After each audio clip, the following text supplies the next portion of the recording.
Inspector Matin স্বপ্নেও ভাবতে পারেননি যে রাস্তায় যাকে তিনি নির্মমভাবে লাথি মারছিলেন তিনি কোনো সাধারণ নারী নন, বরং এই জেলার নতুন জেলা প্রশাসক বা ডিএম মনিকা।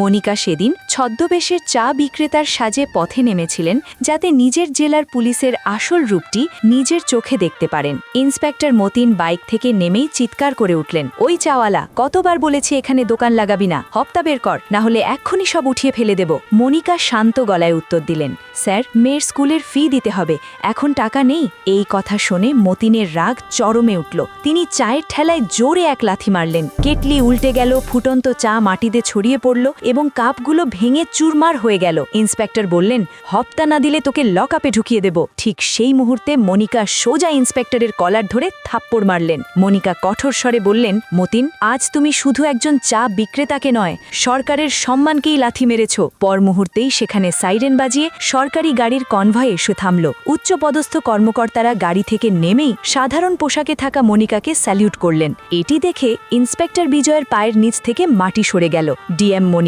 তিনি তৎক্ষণাৎ ওই পুলিশ কর্মকর্তাকে বরখাস্ত করেন।